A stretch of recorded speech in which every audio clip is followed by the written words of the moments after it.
आज के पाठ का विषय है अंधेरे में कविता का कथ्य। इस पाठ के अध्ययन के उपरांत आप अंधेरे में कविता के कथ्य से परिचित होंगे। आप यह जान सकेंगे कि अंधेरे में कविता का मूल मंतव्य क्या है। कवि इस कविता के माध्यम से किस भाव और विचार को पाठक तक संप्रेषित करना चाहता है। एक कवि के लिए उसकी कविता का कथ्य उसकी रचनात्मकता से किस तरह अभिन्न होता है और कविता कवि और उसके संपूर्ण देशकाल से जुड़ी बातों को जान सकेंगे। आगे हम यह जानेंगे मुक्तिबोध प्रगतिशील काव्यधारा के प्रमुख कवियों में गिने जाते हैं। उन्होंने जीवन के विविध पहलुओं, उनमें निहित संघर्षों, उनकी राजनीतिक विकृतियों तथा जीवन के दुख द्वंद्वों को व्यक्त करने का दायित्व अपने कंधों पर लिया इसलिए क्योंकि साहित्य रचना और चिंतन के क्षेत्र में वे अनायास नहीं आए, बल्कि पूरी सूझबूझ और उसके खतरों को स्वीकार करते हुए आए थे। प्रगतिशील कवियों में मुक्तिबोध एक अलग मिजाज के कवि है, जो अपनी काव्य संरचना में ही विशिष्ट नहीं है, बल्कि अपनी भाव संरचना तथा जीवन संघर्ष में भी अन्य कवियों से अलग हैं। उनकी सभी कविताएं उसी अर्थ में किसी एक कविता को पाने की यात्रा दिखाई पड़ती हैं। मुक्तिबोध की कविता अंधेरे में हम उनकी इस काव्य यात्रा का अध्ययन करेंगे।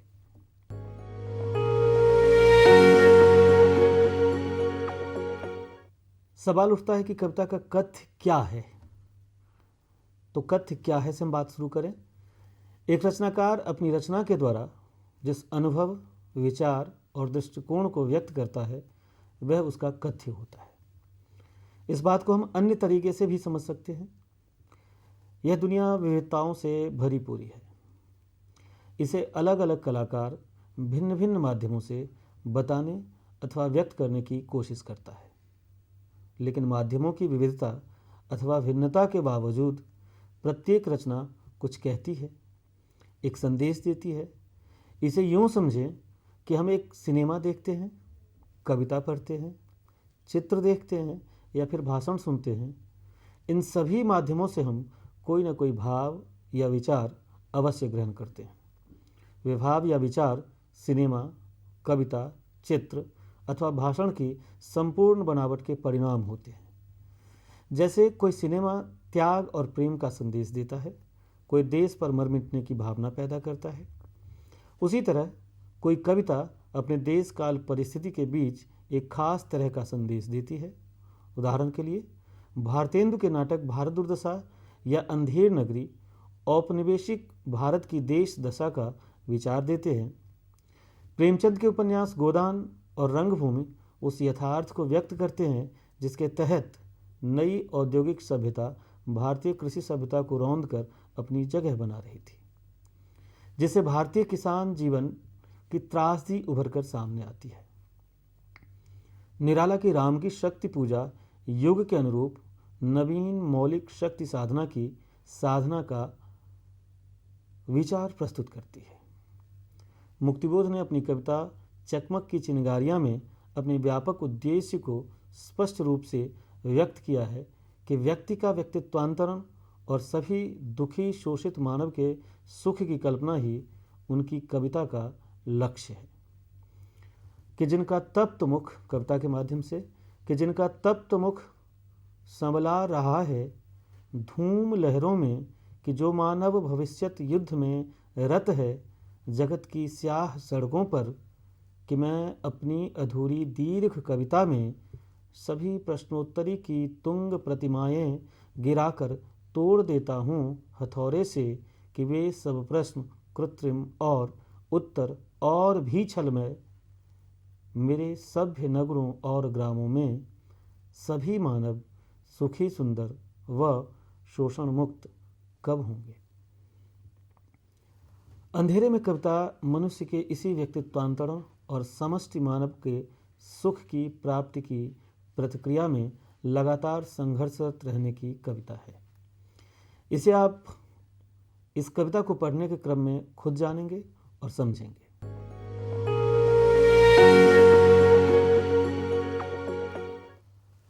अंधेरे में का कथ्य, इस पर विचार करते हुए हम देख सकते हैं, मुक्तिबोध का लक्ष्य है कि मेरे सभ्य नगरों और ग्रामों में सभी मानव सुखी, सुंदर व शोषण मुक्त कब होंगे। अपने इसी लक्ष्य को लेकर वे अंधेरे में कविता का पूरा विन्यास रचते हैं। अंधेरे में मुक्तिबोध की सबसे लंबी कविता है। कविता की सुदीर्घता का संबंध उनके लक्ष्य से है, जिसे अब तक वे अपनी अन्य कविताओं में रचते चले आ रहे थे। अंधेरे में के कथ्य के दो केंद्र बिंदु हैं। एक, व्यक्तित्वांतरण अर्थात व्यष्टि का समष्टि में विलय अथवा व्यक्ति का समाजीकरण। दूसरा, एक ऐसे समाज के निर्माण का स्वप्न देखना जिसमें शोषण मुक्त मानवीयता की स्थापना की जा सके। यह व्यक्तित्वांतरण व्यक्तित्व का रूपांतरण है, जिसमें उसके व्यक्तित्व का विस्तार होता है। वह निजता के सीमित दायरे से बाहर निकलकर विश्व मानवता से अपने को जोड़ता है। समाज निर्माण का स्वप्न भी मुक्ति के प्रश्न से जुड़ा है, लेकिन मुक्ति अकेले की नहीं, सबके साथ। व्यक्तित्वांतरण, व्यक्तित्वांतरण शब्द का तात्पर्य है व्यक्तित्व का अंतरण अर्थात व्यक्तित्व में परिवर्तन। व्यक्तित्व परिवर्तन की दो प्रक्रियाएं होती हैं। पहली प्रक्रिया के तहत व्यक्तित्व में आने वाली स्वाभाविक परिवर्तन की प्रक्रिया होती है। इसमें हम सामान्य रूप से जीवन जीते हुए जिन परिवर्तनों से गुजरते हैं उन्हें शामिल किया जाता है। यह परिवर्तन की एक रूढ़ प्रक्रिया है। व्यक्तित्वांतरण की दूसरी प्रक्रिया वह है जो अनायास अथवा स्वाभाविक न होकर सायास होती है। इसे हमें अर्जित करना पड़ता है। इसका संबंध मानव जीवन के सांस्कृतिक परिवर्तन से है। प्रश्न यह उठता है कि आखिरकार मुक्तिबोध अपनी कविता में व्यक्तित्वांतरण पर इतना बल क्यों देते हैं। उस युग की ऐसी कौन सी अनिवार्यता थी जिसने उन्हें इसके लिए प्रेरित किया। मुक्तिबोध की तमाम कविताओं के साथ अंधेरे में कविता को अगर ध्यान से पढ़ा जाए तो हम देखेंगे कि मुक्तिबोध का यह विचार उस युग की अनिवार्य आवश्यकता से प्रेरित था। वे मानते थे कि किसी भी तरह का सामाजिक परिवर्तन अथवा क्रांति मनुष्य के एक तरह के बुनियादी व्यक्तित्वांतरण के बिना संभव नहीं है। आज़ादी के बाद के दौर में साहित्य जगत में व्यक्ति के व्यक्तित्व को सीमित निजता के कैदखाने में कैद करने की कोशिश की जा रही थी। बाहरी दुनिया के शीत युद्ध के साथ हिंदी साहित्य क्षेत्र में भी शीत युद्ध चल रहा था। अवसरवाद, भ्रष्टाचार, नैतिकता का ह्रास, मानवतावादी मूल्यों की अवनति और व्यक्तिवादी अहमवादी मूल्यों का प्रभाव बढ़ रहा था। मुक्तिबोध यह स्पष्ट देख रहे थे कि ऐसी स्थिति में शीत युद्ध के एक केंद्र को यह चिंता सता रही है कि कहीं यह संतप्त मानव समाजवाद या साम्यवाद का शिकार न हो जाए। ऐसी स्थिति में इस भावधारा के कवियों ने लगातार यह धारणा बनाने और स्थापित करने पर जोर दिया कि रूस हो या अमेरिका, सर्वत्र औद्योगिक सभ्यता है। औद्योगिक सभ्यता व्यक्तित्व का नाश करती है। व्यक्ति में आत्मनिर्णय विवेक की शक्ति का ह्रास हो जाता है। साम्यवादी जगत और स्वतंत्र जगत, इन दोनों में अंतर केवल यह है कि स्वतंत्र जगत में व्यक्ति बावजूद व्यक्ति विभाजन के, बावजूद व्यक्तित्व नाश के अपने स्वतंत्र निर्णय के लिए स्वतंत्र है। मुक्तिबोध अपनी रचनावली में इसका उल्लेख करते हैं। इस भावधारा के कवि मानते थे कि भीड़ का हिस्सा बनकर अपना स्वतंत्र निर्णय नहीं लिया जा सकता। समाज में वह जब तक पृथक पृथक है, मानसिक जगत निर्णय करने को स्वतंत्र है, तभी तक वह व्यक्ति है। जुलूस, हड़ताल, आंदोलन आदि को स्वतंत्र व्यक्तित्व विरोधी मानते थे। इसलिए लेखक जो अकेले में रहता है उसका अकेले में रहना ही अच्छा है, तभी वह मानवता के उच्च गुणों को प्रतिष्ठित कर सकता है। जनता भीड़ है, ढोर है, पशु है, क्योंकि वह नेताओं के बहकावे में आ जाती है। उनमें स्वतंत्र निर्णय करने की शक्ति नहीं होती, परिणाम स्वरूप इनकी रचनाओं में व्यक्ति की वह छवि भरकर सामने आती थी जो अलगाववादी मानसिकता को तैयार करती थी। मुक्तिबोध के अनुसार यह भावधारा नितांत प्रतिक्रियावादी भी है। इस प्रतिक्रियावादी भावधारा की व्यक्ति चिंता समाज विरोधी, परिवर्तन विरोधी, मानवीय एकता विरोधी, व्यक्तिवादिता के बरक्स मुक्तिबोध अपनी कविता में व्यक्ति को व्यापक मानवीय सरोकारों से जुड़ने और जोड़ने पर बल देते हैं। वे उसे अपनी लघुता के कैदखाने से मुक्त करना चाहते हैं। अकेले, फिर असंगति, घुटन और आत्मपीड़ा से बाहर निकालकर परिवर्तन का वाहक बनाना चाहते हैं। यह मानवीय व्यक्तित्व का संकुचन है जो मुक्तिबोध के लिए स्वीकार्य नहीं है। मनुष्य को इसी आत्म संकुचन से बाहर निकालना अंधेरे में कविता का मूल कथ्य है। अंधेरे में कविता का अंधेरा मनुष्य के भीतरी और बाहरी दोनों तरह के अंधेरे का प्रतिचिह्न है। व्यक्तिगत स्तर पर मनुष्य संकुचित स्वार्थ, साहस के अभाव, सीमित चेतना या प्रतिगामी बुद्धि के अंधेरे में कैद रहता है।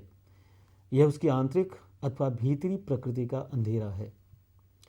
बाहरी और सामाजिक स्तर पर राजनीतिक, आर्थिक, सामाजिक एवं सांस्कृतिक शोषणकारी शक्तियाँ उसके व्यक्तित्व को संकुचित करती रहती हैं।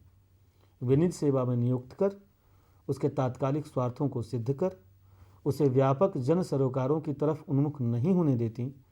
मनुष्य इसी बाहरी और भीतरी दो पाटों के बीच पिसता रहता है। यह आधुनिक मनुष्य की त्रुटि है। वह बाहरी और भीतरी अंधेरों की बनी दीवारों को नहीं तोड़ पाता। इनसे घबराकर वह अपने अकेलेपन, एकांत तथा असंगत स्थिति को स्वतंत्रता के रूप में देखता है। मुक्तिबोध इस असंग बुद्धि और अकेले में सहने का निषेध करते हुए चेतना को विस्तृत करने पर बल देते हैं।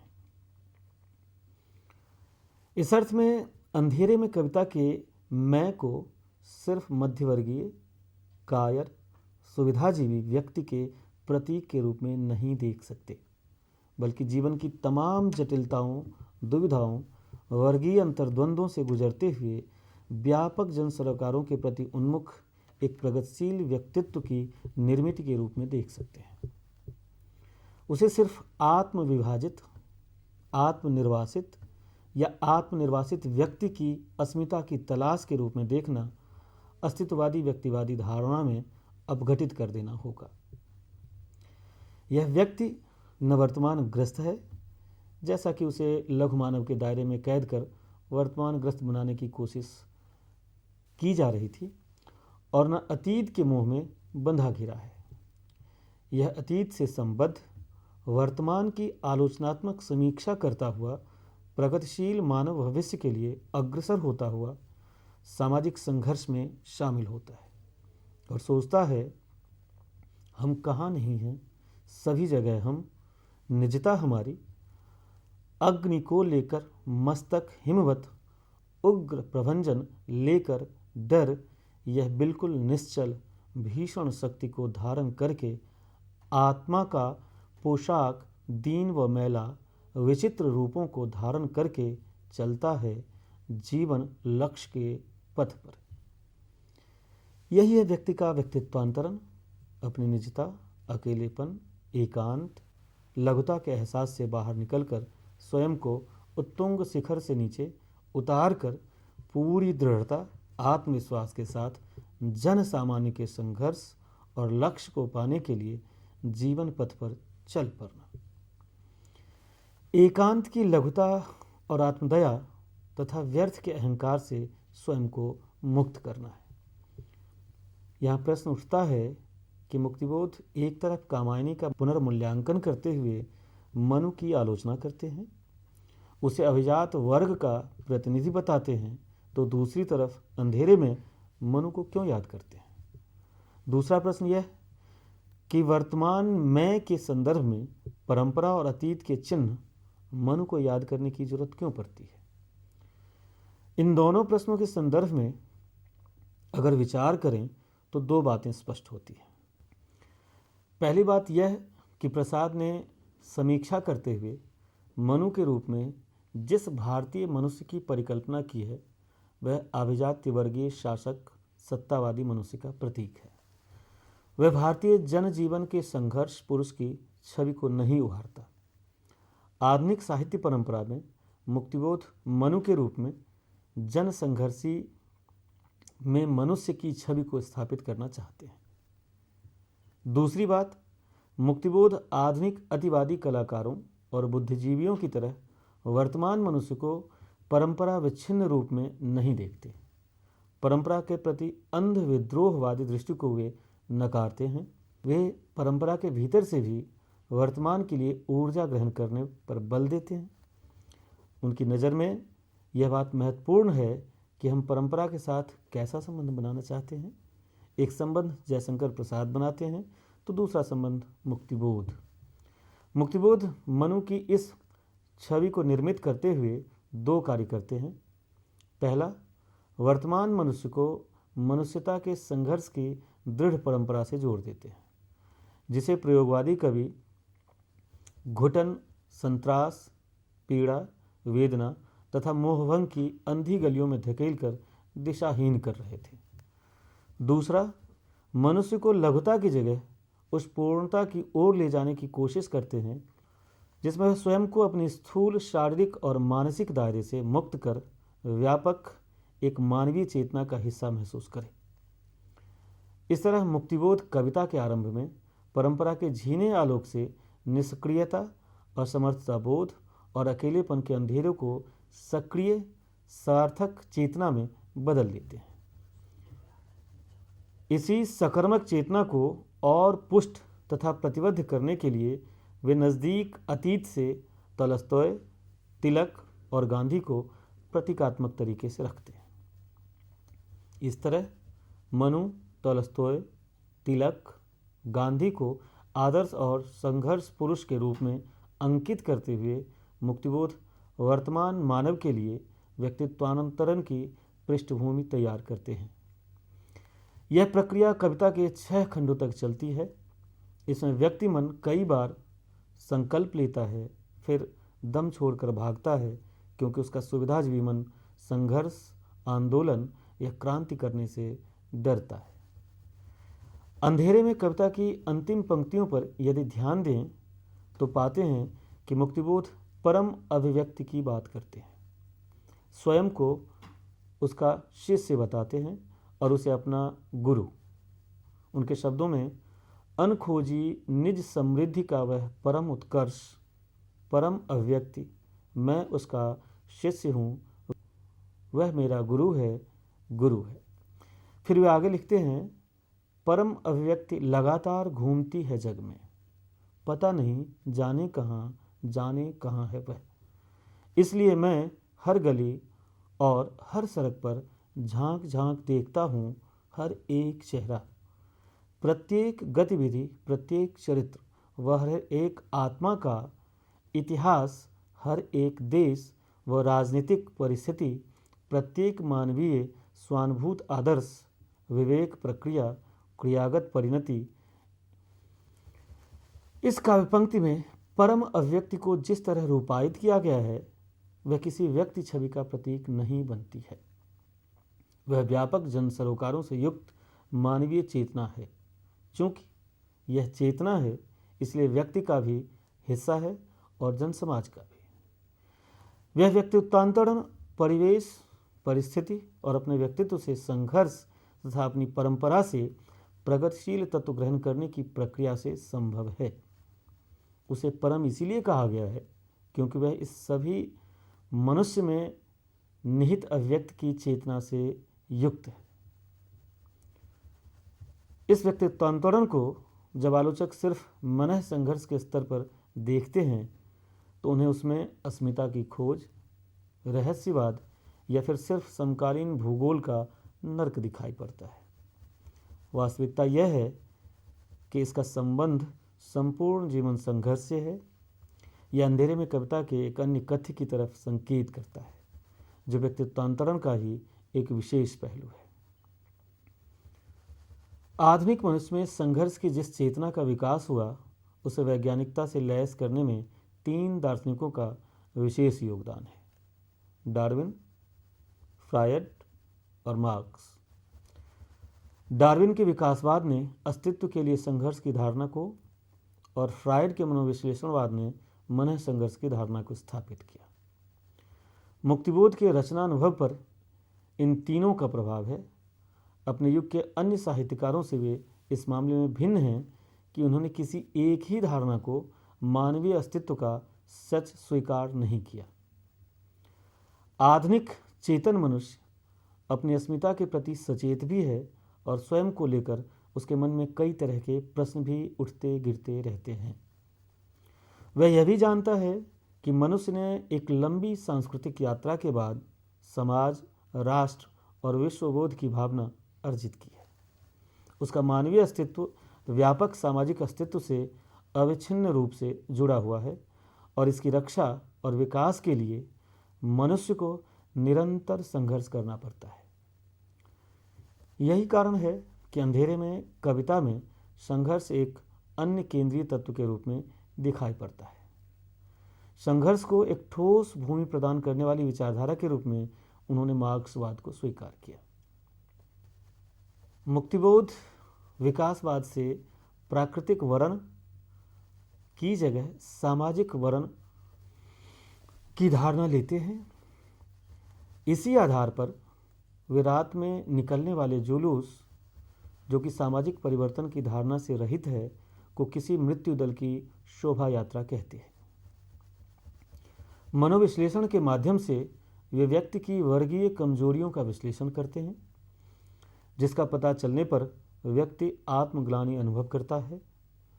हाय हाय, मैंने उन्हें गुहावास दे दिया, लोकहित क्षेत्र से कर दिया वंचित, जनोपयोग से वर्जित किया और निषिद्ध कर दिया, खोह में डाल दिया। इस तरह मनोविश्लेषणवाद के मन संघर्ष का उपयोग उन्होंने वाद के रूप में नहीं, टेक्निक के रूप में किया है। हिंदी आलोचना ने इस बात को समझने की कोशिश नहीं की। डॉक्टर राजेंद्र कुमार ने चांद का मुंह टेढ़ा है का विश्लेषण करते हुए ठीक ही लिखा है कि हिंदी के आधुनिक साहित्य के अध्ययन और विश्लेषण के क्षेत्र की यह एक विडंबना ही कही जाएगी कि आधुनिक रचनानुभव के उपर्युक्त तीनों सिद्धांतों के समग्र प्रभाव की चिंता करने के बजाय सामान्यतया उन्हें क्रमशः तीन वादों, प्रकृतिवाद, मनोविश्लेषणवाद और प्रगतिवाद के खेमों में बांटकर देखा गया। अंधेरे में संघर्ष का एक पहलू सामाजिक है तो दूसरा कलात्मक। कलात्मक अर्थात एक रचनाकार का अपनी रचना को लेकर आत्मसंघर्ष। वर्तमान समाज व्यवस्था ने जिस अंधेरे को कायम कर रखा है वह सिर्फ व्यक्ति को आत्मनिर्वासित नहीं करता, एक कलाकार को भी आत्मनिर्वासित करता है। मुक्तिबोध के शब्दों में कलाकार के लिए यह समस्या दोहरी है। वह सृजनात्मक शक्ति के लिए घातक स्थिति पर विजय प्राप्त करके सार्थक काव्य सृष्टि कैसे करे।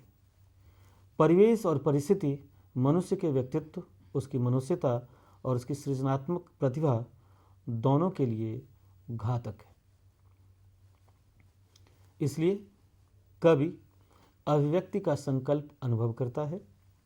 उनके शब्दों में प्रश्न एक और भी है, कैसे कहूँ, क्योंकि किंतु असंतोष मुझको है गहरा, शब्दाभिव्यक्ति अभाव का संकेत, काव्य चमत्कार उतना ही रंगीन परंतु ठंडा। अब तक किए गए विश्लेषण के आधार पर हम कह सकते हैं कि अंधेरे में कविता का कथ्य मूलतः व्यक्ति का व्यक्तित्वांतरण है। उस व्यक्ति का व्यक्तित्वांतरण जो निजता के सीमित दायरे में कैद खुद को आत्मनिर्वासित कर चुका है, अकेलेपन, घुटन और संत्रास को अपनी नियतिमान लघुता के एहसास के नीचे दबा हुआ है। वह अपने भीतर निहित संभावनाओं और प्रभावों से अनभिज्ञ है। व्यक्तित्वांतरण की प्रक्रिया के द्वारा इस व्यक्ति में निहित क्षमता को सामूहिक और समग्र अभिव्यक्ति में बदलना कविता का लक्ष्य है, जिसे परम अभिव्यक्ति की संज्ञा दी गई है। कवि के अनुसार इस परम अभिव्यक्ति के बिना किसी की मुक्ति संभव नहीं।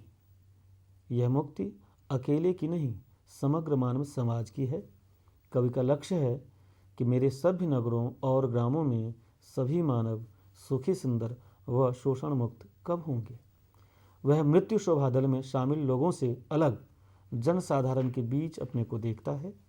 जनसाधारण के साथ संघर्ष में शामिल होकर इस लक्ष्य को प्राप्त किया जा सकता है। इसलिए अंधेरे में का काव्य नायक निरंतर बेचैन है। वह अपने भीतर भी संघर्षरत है और समाज के बीच भी। इस व्यक्तिगत और सामाजिक परिदृश्य के बीच कलाकार का व्यक्तित्व निर्मित होता है। सामाजिक परिस्थितियाँ उसकी कलात्मक अभिव्यक्ति को प्रभावित करती हैं। मुक्तिबोध ने अंधेरे में कविता में कलाकार के रचनात्मक संघर्ष को मुखर रूप में व्यक्त किया है और बताया कि किस तरह कलाकार के नवीन रचना अनुभव उसके सामने अव्यक्त के खतरे पैदा करते हैं और उनसे जूझे बिना वह मुक्त नहीं हो सकता।